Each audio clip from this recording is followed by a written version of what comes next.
The film begins by showing a group of people in a private room at a restaurant, where a group of men from the Dragon Head Sect is having a meeting with the Black Feather Sect group.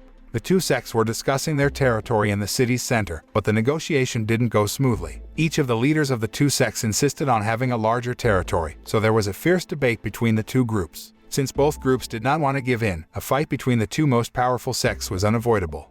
Meanwhile, still in the same restaurant, everyone looked astonished at a young man who could finish such a large amount of noodles. The young man had finished more than 20 bowls of noodles, and he still continued to devour the noodles in a bowl in an instant. Not long after, chaos began as the fight between the Black Feather Sect and the Dragon Head Sect moved to the common area of the restaurant. All the customers seemed to be running in fear while the greedy young man was still enjoying the remaining noodles in the last bowl. All the members of the Black Feather Sect continued to attack the members of the Dragon Head Sect group, causing the customers to panic and run toward the restaurant's exit. When a member of the Dragon Head Sect was thrown into a giant stone statue in the middle of the restaurant, the stone statue suddenly lost its balance and almost fell onto two girls. Fortunately, the greedy man who had previously eaten dozens of bowls of noodles directly restrained the stone statue so that the two girls managed to survive. The greedy youth, Liu Jing, seemed to have enormous strength because he could hold down the giant stone statue with only one hand. The scene switches to the past, to be exactly 14 years ago when the elders of the Black Feather Sect had massacred a city ruthlessly to expand its territory. The Black Feather Sect elder, known as the Blood Demon, possessed magic power so great that any warrior who tried to stop him could not defeat him. Using a black iron mask and extremely strong iron armor, the Blood Demon became a person who was invincible to anyone. All the chaos and terror created by the Blood Demons were finally stopped when a male kung fu master from the Jinggu Academy named Huo Changkong came and put up a fight to stop the Blood Demon's atrocities. The battle between Blood Demon and Changkong was fierce because both the kung fu knowledge and magic power possessed were equally great. When Changkong began to be overwhelmed, he issued his mainstay move called the Soul Breaker to defeat the Blood Demon. Unfortunately, the Blood Demon thwarted the spirit-breaking move, causing Changkong to be thrown hard against the wall. Fortunately, he managed to issue a second attack to the Blood Demon by using a soul-breaking tread move that could disrupt the blood flow in one's body. As a result of his ultimate attack, the Blood Demon began to be overwhelmed and suffered a severe internal bleeding wound. At the same time, Changkong's 6-year-old son ran over to him to help him. He realized that the Blood Demon could still attack again, so he decided to pass his soul-breaking tread power to his son and push him out so that he survived. After confirming that his son would be fine, Changkong chose to sacrifice himself by defeating the Blood Demon with his last remaining strength. Back to the present, the Black Feather Sect group suspects that Liu Jing is a descendant of Changkong, who inherited the soul-breaking tread technique. All the Black Feather Sect members attacked Liu Jing simultaneously, but he could easily defeat them all alone. The epic battle action between them was witnessed by two students from the Haojia Academy named Xiao Sai and Hao Min. After the fight ended, they approached Liu Jing and invited him to come with them. After a huge defeat at the noodle restaurant, the Black Feather Sect group met the sect elder to report what had happened at the restaurant. When the troop representative said that the person who had attacked them was a descendant of Changkong, the Blood Demon accomplice named Yumingdu could not believe their words. But when he saw the scar on the face of one of his men, he began to suspect that the person who attacked them was really a descendant of Changkong. Afterward, Yumingdu ordered his elite troops to find and track down the whereabouts of the young man mentioned by his men. The two elite troop emissaries sent by him were a fat man with a chain axe weapon and a girl who was an extremely skilled bowman. They were tasked with finding his whereabouts, suspected of being a descendant of Changkong, and attacking the power of Qin Jingwu in his body. Yumingdu planned to use the spiritual power of the young man to cure the deadly disease that the Blood Demon had suffered for years due to Changkong's soul-breaking tread attack. The following night, Yumingdu and his troops began searching for Liu Jing throughout the city. He even killed all the members and leaders of the Dragon Head Sect to ensure that the sect didn't hide Liu Jing's whereabouts. On the other hand, Liu Jing had arrived in front of the gates of Haojia's Kung Fu Academy temple with Hao Min and Xiao Sai. Although Liu Jing is still unsure about the abilities of the Kung Fu masters at the academy, Liu Jing wants to try it to find out if the place will be a suitable academy for learning Kung Fu. While walking around the academy temple, Liu Jing saw a man he thought was the academy sweeper. He tried to get the man to talk by telling him about his strength and prowess, but as the man continued to ignore his words, Liu Jing tried to attack the man. He thought that the man was an ordinary person who did not know Kung Fu, so he underestimated the man's ability. However, after Liu Jing took out a few attacks, the man was able to easily dodge all of Liu Jing's attacks. After failing in the first attack, Liu Jing again issued an attack using a soul-breaking tread stance at the man. But unexpectedly, the man Liu Jing thought was a sweeper managed to thwart his soul-breaking move and even issued a counterattack until he was thrown very hard. After Liu Jing was pushed out of the academy gates, he immediately realized that the sweeper man was actually one of the kung fu masters of the Haojia Academy.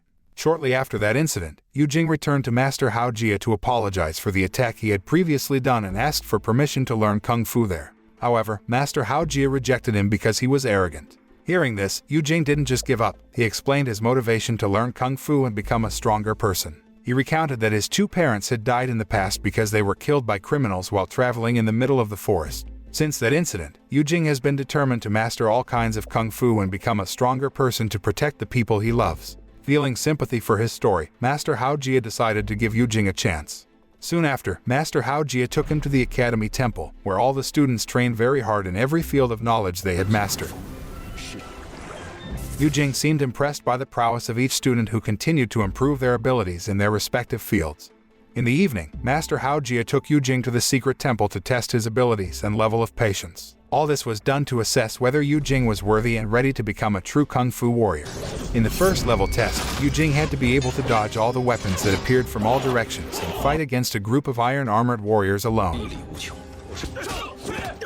In that battle, he suddenly recalled the past memories of the criminals attacking his family. The memory started to affect Liu Jing and made Liu Jing so uncontrollable that he intended to kill everyone in that place. Master Haojia, who realized this, immediately rushed to stop Liu Jing before he could issue a soul-breaking tread move. Master Haojia then kicked Liu Jing out of his academy because he would not accept students still filled with hatred and desire for revenge. Although he objected, in the end, Liu Jing was forced to leave Haojia Academy.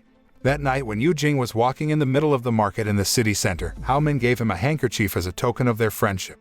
Shortly after Hao Min left, Liu Jing looked at the handkerchief, and when he put the handkerchief into his pocket, suddenly, everyone in the market disappeared without a trace. It turned out that it was all Yu Mingdu's doing that had trapped him in the illusion dimension. Upon learning that Hao Min's handkerchief had passed into Yu Mingdu's hands, Liu Jing immediately attacked him and tried to reclaim the handkerchief. However, Yu Mingdu could easily defeat him and dodge all attacks from him. After that brief fight, Yu Mingdu offered Liu Jing a chance to learn kung fu at his own kung fu academy across town. Liu Jing, who didn't know that Yu Mingdu was an accomplice of the Blood Demon, immediately accepted his offer and followed him to the headquarters of the Black Feather Sect army. When Liu Jing entered the main base, the Blood Demon, who had been waiting for him for a long time, immediately attacked him to snatch the spiritual power from his body.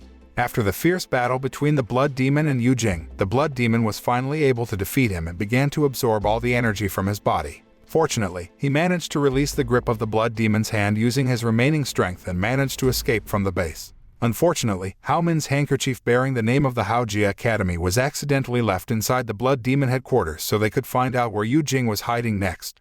That night, Liu Jing, who had run out of energy, began to lose his balance and fell unconscious in the middle of the city streets. Fortunately, Hao Min found Liu Jing and saved him by providing treatment inside his academy temple. The following night, Yu Mingdu's 2 elite soldiers suddenly appeared and directly attacked Hao Min, Xiao Sai, and Liu Jing. The fierce battle between Liu Jing's group and Yu Mingdu's elite troops was so fierce that Liu Jing was almost killed by Qin Wei's sharp sword, and she used a bow. Fortunately, Master Haojia and several other kung fu masters arrived just in time to help Liu Jing defeat the 2 elite warriors. After successfully killing the 2 elite warriors, Master Haojia asked them to prepare because there was a high chance that the Blood Demons would come to attack their academy. Just as Master Haojia had predicted earlier, Blood Demon and Yu Mingdu actually appeared before all of them. Master Haojia and the other 3 masters had prepared to fight against the Blood Demon and unleashed their attacks simultaneously. As their situation deepened, the 4 kung fu masters unleashed their combined attacks, sending the Blood Demons flying far away. Unfortunately, the Blood Demon could still bounce back and immediately unleashed a very powerful counterattack. Liu Jing, who saw this, tried to help by attacking the Blood Demon repeatedly, but his careless actions injured him and even gave the Blood Demon a chance to absorb all the energy from his body. Fortunately, Hao Min and Xiao Sai managed to pull Liu Jing out of the Blood Demon's grasp so that he managed to survive. After Liu Jing was rescued, Master Haojia sacrificed himself as a shield so that Liu Jing and the others could escape from the place. That night, Hao Min and the masters were still trying to treat Liu Jing, who was seriously injured by the attack from the Blood Demon. Fortunately, thanks to the special spiritual power within his body, Liu Jing could regenerate quickly and recover in no time. Even after that incident, Liu Jing had become stronger and could single-handedly defeat the entire Blood Demon army. As if reborn with far greater power, he could finally surpass the power of the Blood Demon. He could dodge all attacks from the Blood Demon with great agility and was able to issue a much stronger counterattack. After a long battle between the Blood Demon and Liu Jing, he finally managed to kill the Blood Demon using a Fury Soul blow. The news of the Blood Demon's death spread throughout the townspeople, and they finally recognized Liu Jing as a legend from the Haojia Academy. The film ends by showing a scene where the townspeople flock to the Haojia Academy to meet the legend Liu Jing. The moral message that can be learned from this film is never to be satisfied with our abilities because there will always be room for us to develop to be better.